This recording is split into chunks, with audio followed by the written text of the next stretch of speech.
Queridos irmãos e amigos, a graça do Senhor Jesus esteja com cada um de nós e com todo aquele que evoca o nome do Senhor. Amém? Hoje é dia 31 de maio, domingo. E, como é de praxe, às quartas-feiras e aos domingos, nós estamos colocando uma nova reflexão aqui neste grupo da igreja. Hoje eu quero refletir com os irmãos sobre a parábola do semeador, que se encontra no livro de Mateus, capítulo 13, de 1 a 9 e de 18 a 23. Mateus 13, de 1 a 9 e de 18 a 23. Diz assim: Naquele mesmo dia, saindo Jesus de casa, assentou-se à beira do mar, e grandes multidões se reuniram perto dele, de modo que entrou no barco e se assentou, e toda a multidão estava em pé na praia. E de muitas coisas lhes falou por parábolas, e dizia: Eis que o semeador saiu a semear. E ao semear, uma parte da semente caiu à beira do caminho, e vindo as aves dos céus, a comeram. Outra parte caiu em solo rochoso, onde a terra era pouca, e logo nasceu, visto não ser profunda a terra. Saindo, porém, o sol a queimou, porque não tinha raiz, e secou-se. Outra caiu entre os espinhos, e os espinhos cresceram e a sufocaram. Outras ainda caiu em boa terra, e deu fruto a 100, a 60 e a 30%. Quem tem ouvido para ouvir, ouça. Lá, a partir do 18 ao 23, ele vai dar agora a explicação dessa parábola. Ele diz assim: Atendei vós, pois, a parábola do semeador. A todos os que ouvem a palavra do reino e não a compreendem, vem o maligno e arrebata o que lhe foi semeado no coração. Este é o que foi semeado à beira do caminho. O que foi semeado no solo rochoso, esse é o que ouve a palavra e a recebe logo com alegria, mas não tem raiz em si mesmo, sendo antes de pouca duração. Em lhe chegando a angústia ou a perseguição por causa da palavra, logo se escandaliza. O que foi semeado entre os espinhos é o que ouve a palavra, porém os cuidados do mundo e a fascinação das riquezas sufocam a palavra e fica infrutífera. Mas o que foi semeado em boa terra é o que ouve a palavra e a compreende, e este frutifica e produz a 100, a 60 e a 30%. Amém? Que o Senhor nos abençoe e nos dê entendimento da sua palavra. Olha, é possível que quando você era criança, você já tenha, numa fase da sua idade, plantado alguma semente, feito germinar alguma semente. Se isso aconteceu, você foi um semeador. Eu me recordo que no primário, a professora, uma ocasião, pediu que fizéssemos a germinação do feijão. Botávamos um pouco de feijão em cima de um algodão úmido, um copo de água, e a cada dia nós tirávamos um e íamos pregando no caderno, escrevendo o que nós tínhamos observado, até que o pezinho de feijão se formou. Isto é ser semeador. O trabalho do semeador é colocar a semente no solo. Se em vez disso a semente for deixada no celeiro, certamente no celeiro a semente não vai frutificar. Mas o importante nisto tudo é a semente, não é o semeador. A identidade da pessoa que semeia, no texto que nós lemos principalmente, nunca é lembrada. Nada nos é dito sobre a aparência do semeador, a sua capacidade, nada nos é dito sobre a sua personalidade, sobre suas realizações. Ele simplesmente põe a semente aonde ela deveria ser colocada, na terra. Aplicando isto espiritualmente em nossos dias, nós vimos que os seguidores de Cristo são os semeadores, em especial os pregadores da palavra de Deus. Eles devem estar semeando esta palavra. Quanto mais ela é plantada, quanto mais ela é anunciada, quanto mais ela é semeada, mais ela vai produzir, mais ela vai propagar o reino dos céus. O apóstolo Paulo, ele nos diz lá em 1 Coríntios, capítulo 3, a partir do versículo 6, ele nos diz o seguinte: eu plantei, Apolo regou, mas o crescimento veio de Deus, de modo que nem o que planta e nem o que rega é alguma coisa, mas Deus que dá o crescimento. Então, aquele que planta, aquele que cuida, aquele não é nada, ele não é nada. O importante é aquele que dá o crescimento, o importante é a palavra, é a semente. Em nossos dias, o semeador tornou-se, a figura principal. E a semente, ela, muitas vezes, ela é esquecida. Você pode ver isso nas propagandas que a gente vê de séries de conferências de grandes homens, grandes oradores, que trazem no cartaz os seus nomes em letras garrafais, em destaque, trazendo o seu currículo, seus cursos. Ele é formado nisso, é PhD naquilo, ele é mestrado nisto, doutorado naquilo outro. E a palavra de Deus, a mensagem de Deus fica lá nas letrinhas pequenininhas, lá no cantinho daquele quadro, daquela propaganda.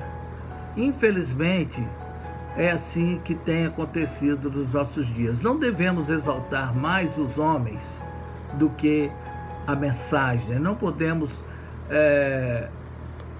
fixar as nossas mentes no currículo daquele que vai pregar, daquele que vai trazer a palavra, mas na palavra que ele vai trazer. Essa sim é importante, porque vai depender desta palavra a salvação de almas, de vidas.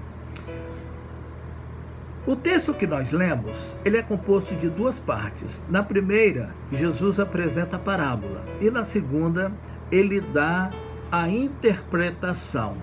Então, quando ele apresenta a parábola, ele fala da semente que caiu à beira do caminho, ele vai falar dos solos, né?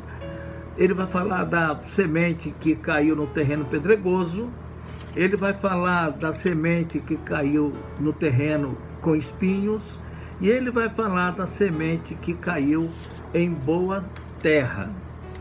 E aí, eu pergunto, na sua opinião, qual foi a intenção de Jesus ao contar esta parábola? Lembre-se, ele estava sentado num barco à beira da praia e a multidão estava sentado em volta dele, na frente dele, né? E Jesus então ensinava por meio de parábola e contou esta parábola entre tantas outras. Então, quais são os significados de cada um dos tipos de terreno? Vamos ver a explicação de Jesus. Abordando cada um dos terrenos, Jesus vai nos falar primeiro daquela semente que caiu à beira do caminho. Ele diz assim: quando alguém ouve a mensagem do reino e não a entende, o maligno vem e lhe arranca o que foi semeado em seu coração. Este é o que foi semeado à beira do caminho. De acordo com este versículo e dos demais, a semente representa aqui a palavra de Deus, a mensagem do reino que é pregada pelos pregadores, pelos semeadores. E Cada um dos tipos de terreno que é colocado nessa parábola é o tipo de coração daqueles que ouvem. É um tipo de reação que o ouvinte pode ter diante da mensagem do Senhor. Representa alguém que ouve a mensagem do reino.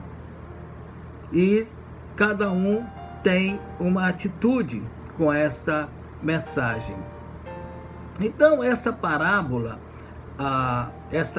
este solo à beira do caminho, eu quero entender que significa que são aqueles que estão realmente à beira do caminho. À beira do caminho. Quando nós lemos lá em João, Jesus dizendo, eu sou o caminho, eu sou o caminho. Jesus diz lá em João capítulo 14. Mas tem aqueles que não andam no caminho, mas andam à beira do caminho. Sabe? Eu penso que no caso se refere às pessoas que não estão longe da salvação. São amigos do Evangelho, gostam do Evangelho, até citam nos seus Facebooks, nos seus WhatsApp, até citam passagens bíblicas lindas, maravilhosas. São pessoas que se apaixonam pela palavra de Deus, pela mensagem da palavra de Deus, mas não estão no caminho, estão à beira do caminho, não se decidem em andar no caminho. Então a terra deste espaço, da beira do caminho, do acostamento, ela é muito compactada, é um solo duro que impede a semente de penetrar e germinar. Assim, as sementes que ali caem, ficam ali, e aí elas ficam vulneráveis, vêm as aves dos céus e a comem. E a partir então dessa parábola, nós podemos compreender que são aquelas pessoas que não são capazes de entender a mensagem do Senhor. Entender, diga-se de passagem, espiritualmente. Porque as pessoas entendem e acham até bonita, mas a letra. A Bíblia diz, a letra mata, mas o Espírito vivifica. Então é preciso que se entenda o espírito da mensagem, o espírito da letra. E aí então por isto, esse terreno à beira do caminho, que é um coração duro, fechado, a semente não pode penetrar e fica exposta. E Jesus diz que vem o diabo, vem o maligno, e furta, e tira, e rouba aquela semente. Na realidade, Jesus está citando Isaías 6,10, que diz assim, porque o coração deste povo está endurecido, e ouviram de mau agrado com seus ouvidos, e fecharam seus olhos para que não vejam com os olhos, e ouçam com os ouvidos, e compreendam com o coração, e se convertam, e eu os cure.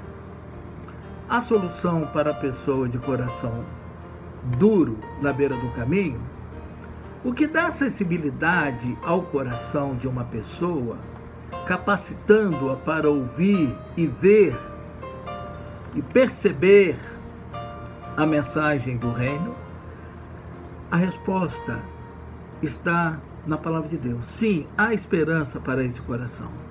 Lá em João 3, de 1 a 8, diz que ninguém pode ver o reino de Deus se não nascer de novo. É preciso que haja um novo nascimento. Jesus vai explicar também o segundo terreno, é o terreno pedregoso. Ele fala assim, quanto ao que foi semeado no terreno pedregoso, é aquele que ouve a palavra e logo a recebe com alegria. Todavia, visto que não tem raiz em si mesmo, permanece por pouco tempo. Quando surge alguma tribulação ou perseguição por causa da palavra, logo abandona. Porque o coração, porque este coração do tipo pedregoso abandona a palavra de Deus? A resposta é muito simples.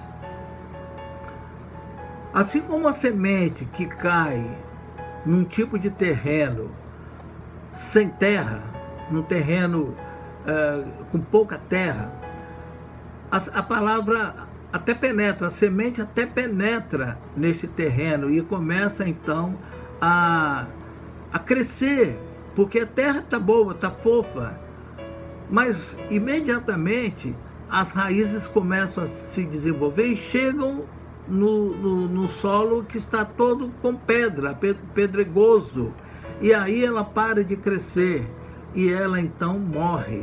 Assim é o coração do tipo terreno pedregoso. Apesar da aparente alegria ao receber a mensagem da salvação, o compromisso com a palavra foi superficial. Logo virão os problemas. Jesus disse, no mundo tereis aflições. E todo aquele que se converte ao Senhor, que passa por esse crivo do novo nascimento, ele enfrenta problemas, enfrenta dificuldade. Eu me recordo que quando eu me converti, que meu pai ficou sabendo, ele me disse que se eu não voltasse atrás, depois dele ter falado que nós éramos uma família tradicionalmente dessa religião, que eu não podia fazer aquilo, e ele falou, se ele não voltasse atrás, que eu não o considerasse mais o meu pai. Mas eu falei para ele, pai, você pode me dar tudo, mas a salvação só quem me dá é Jesus. Aquilo passou. Depois meu pai me aceitou do jeito que eu sou, do jeito que eu era, e nós não houve a menor cisma entre o relacionamento pai e filho, né? Graças a Deus que meu pai me aceitou como eu era, e depois ele até passou a sentir orgulho de mim quando eu me tornei pastor, e porque eu resisti. Mas se diante da tribulação, se eu tivesse cedido, meu coração seria como aquele terreno que diante das dificuldades começam a murchar, né? Eu tenho alguns amigos que se converteram da minha época, que eles falaram, rapaz, depois que eu me tornei crente, a coisa ficou feia pro meu lado. Minha mulher me abandonou porque minha mulher não concordou com isto, e não sei o que, meus amigos me deixaram. Mas é isso mesmo. A Bíblia diz que é assim mesmo que acontece. Mas aquele que perseverar até o fim, a Bíblia diz, será salvo. Isto é que é importante. E Jesus então continua, ele vai falar do terreno com espinhos, né? Esse terreno diz assim o versículo 22, quanto ao que foi semeado entre espinhos, são aqueles que ouvem a palavra de Deus, mas a preocupação dessa vida e o engano das riquezas a sufocam, tornando-a infrutífera. Mais uma vez nós vemos aqui um coração tipo terreno com espinhos, apesar de aparentemente ser uma terra boa, mas o terreno ele está praguejado de espinhos. Por isso a palavra ouvida é recebida, mas ela começa a crescer, mas junto com ela começa a crescer os espinhos também. E aí ela é sufocada. Quando a gente se converte, as tentações aumentam assustadoramente em todas as áreas da nossa vida. E se nós nos deixarmos sufocar por essas tentações, certamente nós sucumbiremos diante da palavra de Deus.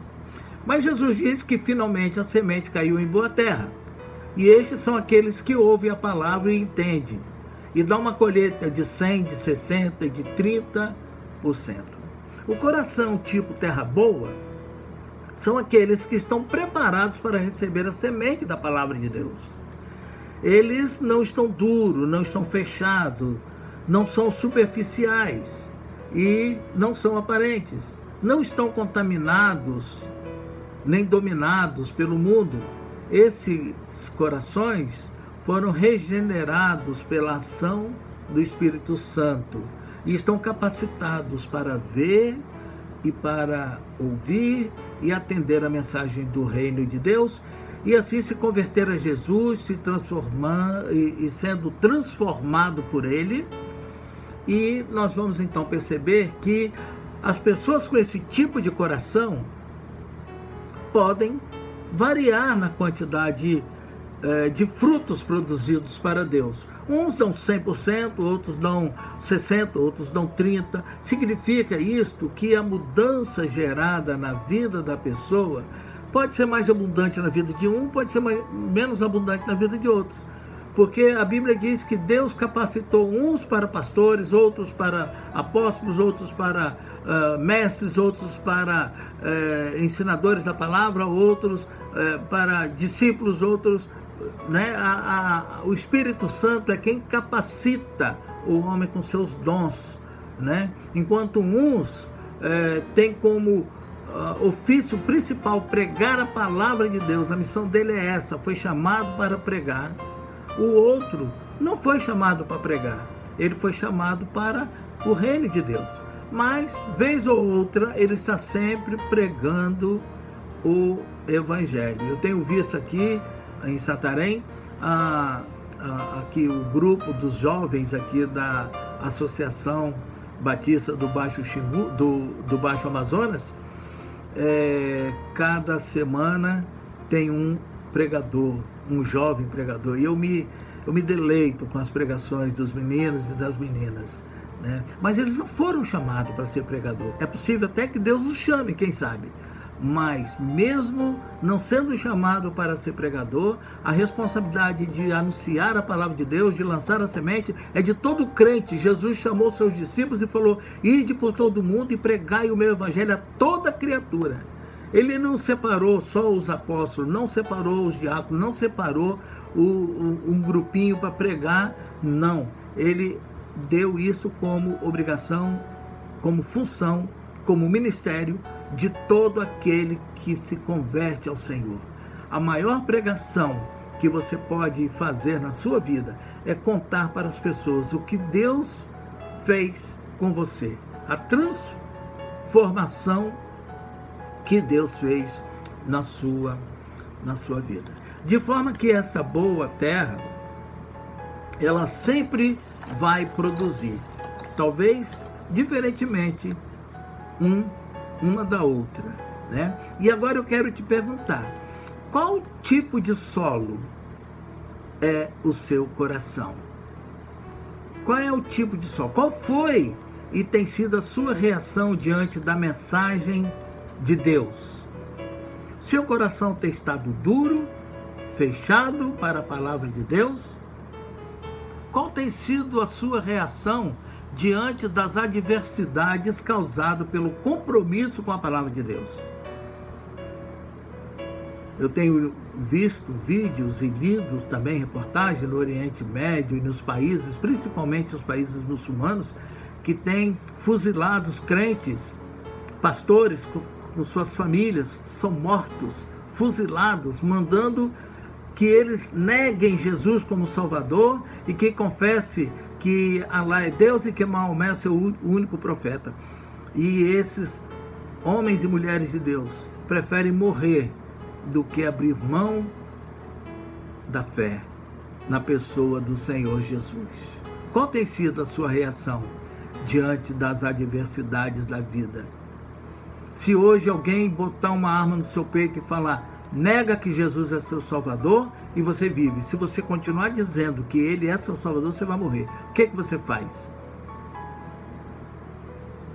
Qual tem sido a sua reação diante da confrontação que você tem recebido por causa da palavra de Deus? De abandonar o mundo, os valores, as práticas pecaminosas? Você tem visto fruto de arrependimento na sua vida? O que é fruto de arrependimento? É mudança de atitude na sua vida. Quando Jesus encontrou-se com Nicodemos, Nicodemos era um homem religioso, ele era professor de teologia na faculdade de Israel. Mas Nicodemos tinha uma dúvida. Ele não tinha certeza da salvação dele. E ele então procurou Jesus e falou assim: Senhor, o que eu preciso fazer para ser salvo? E Jesus olhou para ele e falou: você precisa nascer de novo. Mas como que vai ser isso? Eu já sou um homem velho, vou entrar no ventre da minha mãe. E Jesus falou: não, você tem que nascer do Espírito. O que é nascido da carne é carne. Sempre será carne. Você pode morrer e, se fosse possível você reencarnar, você ainda assim seria carne. Você tem que nascer do Espírito. O que é nascido do Espírito é espírito. E ali, a partir do capítulo 3, leia João capítulo 3, você vai ver esse encontro maravilhoso de Jesus com Nicodemos, e você vai ver que ensinamento profundo que nós temos ali do novo nascimento. Meus queridos, sonde o seu coração com sinceridade e avalie que tipo de solo tem sido o seu coração. Busque da parte de Deus um novo nascimento, um coração quebrantado diante do Senhor, um coração perseverante. A Bíblia diz que um coração quebrantado o Senhor não recusará. Arrependa-se dos seus pecados. Alguém pode dizer, não, mas eu não tenho pecado, né? Conforme um vizinho que tinha na escola que eu estudava, quando era primário, seu Bedeu, Zé Bedeu. Seu Bedeu dizia que pecado era matar, roubar e bater na mãe. Ele nunca tinha feito isso, então ele não tinha pecado. Mas a Bíblia nos diz que aquele que sabe fazer o bem não faz, comete pecado. Para você pecar, você não precisa matar, roubar, adulterar. É só você deixar de fazer o que precisa ser feito. E o que precisa ser feito? Você precisa aceitar a salvação. Lá em João capítulo 1 nos diz assim: veio para o que era seu, mas os seus não o receberam. Mas a todos que o receberam, deu-lhes o poder de serem chamados filhos de Deus. Você quer ser chamado filho de Deus? Abre o seu coração para Jesus. Amém? Deus abençoe você. Deus abençoe as nossas vidas. Amém.